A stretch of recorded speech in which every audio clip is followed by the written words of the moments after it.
Introduction. The day the tide turned, May 24, 2000, was a day that reverberated across the Middle East. On that day, the Israeli Defense Forces, IDF, withdrew from southern Lebanon, ending an 18-year occupation. It was the first time Israel had retreated from Arab territory without a negotiated peace treaty, a withdrawal driven not by diplomacy but by the relentless pressure of Hezbollah's guerrilla warfare. The events leading to this historic withdrawal are woven with stories of resistance, resilience, and sacrifice. This narrative explores how Hezbollah, a militant group born amid the chaos of Lebanon's civil war, used unconventional tactics, political influence, and popular support to bring about the withdrawal of one of the region's most powerful militaries. The origins of the occupation. Israel's southern Lebanon security zone. The roots of the Israeli presence in southern Lebanon stretch back to 1978. When Israel launched Operation Litani, aiming to push Palestinian militants out of southern Lebanon. In 1982, Israel launched a larger invasion, which saw its forces occupy Beirut and much of southern Lebanon. Although Israel eventually withdrew from most of the country, it maintained control over a strip of territory along the southern border, known as the security zone. Israel justified the occupation by claiming it was necessary to protect northern Israeli towns from cross-border attacks. To enforce this zone, Israel relied heavily on the South Lebanon Army, SLA, a Lebanese militia allied with the IDF. For nearly 2 decades, the security zone became a flashpoint, where Hezbollah's fighters honed their guerrilla tactics in a protracted conflict against both the SLA and Israeli forces. The rise of Hezbollah.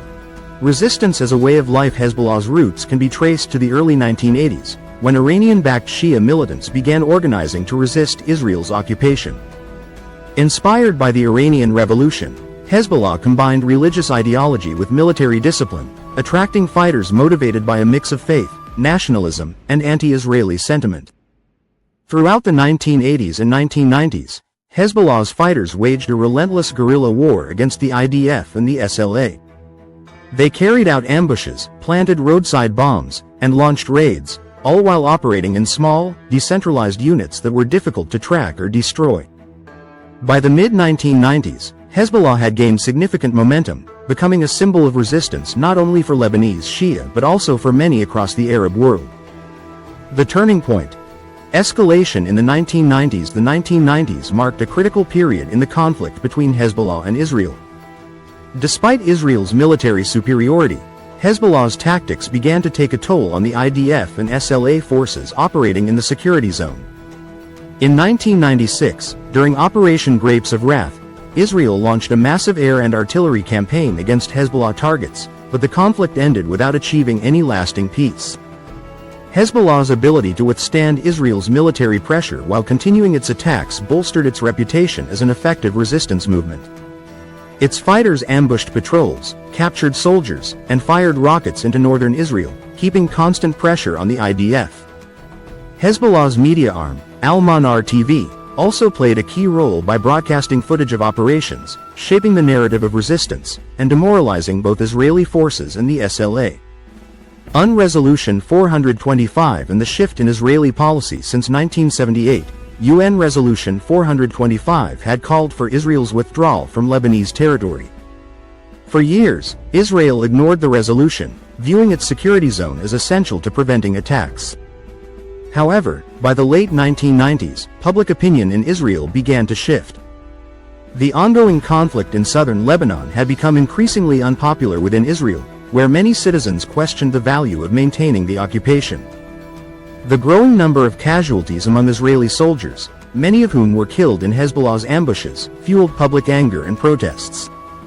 The formation of a political movement, Four Mothers, demanding an end to the occupation placed additional pressure on the government. In response to these pressures, newly elected Prime Minister Ehud Barak promised during his 1999 campaign to withdraw Israeli forces from southern Lebanon within a year. However, few believed that such a withdrawal would occur without Hezbollah exacting a heavy toll. Hezbollah's final push. Breaking the South Lebanon Army. By early 2000, Hezbollah had intensified its operations, focusing on weakening the SLA. The militia, which had been Israel's main ally in southern Lebanon, began to collapse under the weight of Hezbollah's attacks. Many SLA fighters defected, unwilling to face Hezbollah's wrath after the inevitable withdrawal of the IDF. On May 22, 2000, realizing that their position was untenable, IDF commanders made the decision to withdraw earlier than planned. Overnight, Israeli troops abandoned their posts, leaving behind weapons and equipment in their haste to retreat.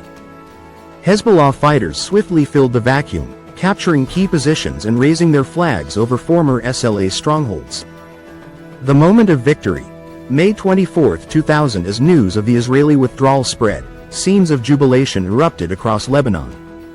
In the villages of southern Lebanon, Hezbollah fighters were greeted as heroes, with residents showering them with flowers and candy.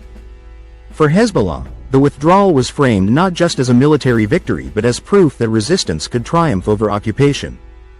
The withdrawal had a profound psychological impact across the region. Hezbollah's success shattered the image of Israeli invincibility, inspiring other militant groups, including Palestinian factions in the West Bank and Gaza. For Israel, the withdrawal was a moment of reckoning, prompting debates about the limits of military power and the cost of prolonged occupations. Hezbollah's consolidation of power. The withdrawal from southern Lebanon cemented Hezbollah's status as both a military and political force. In the years that followed, the group expanded its influence within Lebanon, becoming a key player in the country's political landscape. Its narrative of resistance resonated with many Lebanese, further legitimizing its role as a protector of national sovereignty. While some factions in Lebanon criticized Hezbollah for continuing its armed operations, arguing that the group should disarm following the withdrawal, Hezbollah refused to relinquish its weapons. Instead, it argued that its military capability was essential to defend Lebanon from future Israeli aggression. The legacy of the 2000 withdrawal. The Israeli withdrawal from southern Lebanon remains a pivotal moment in Middle Eastern history. For Hezbollah, it was a validation of its strategy of resistance, proving that guerrilla warfare could achieve what diplomacy could not. The withdrawal also set the stage for future confrontations, including the 2006 war between Hezbollah and Israel. For Israel, the experience in Lebanon highlighted the dangers of prolonged military occupations. The withdrawal marked the beginning of a more cautious approach to regional interventions, but it also left unresolved tensions that would continue to shape the conflict between Israel and Hezbollah. Conclusion. A victory etched in memory. The events of May 2000 continue to resonate in Lebanon and beyond. Hezbollah's ability to force an Israeli withdrawal without a peace treaty remains one of the group's most significant achievements. It is a story of endurance and determination, of a small but disciplined force that outlasted a much larger and better equipped military.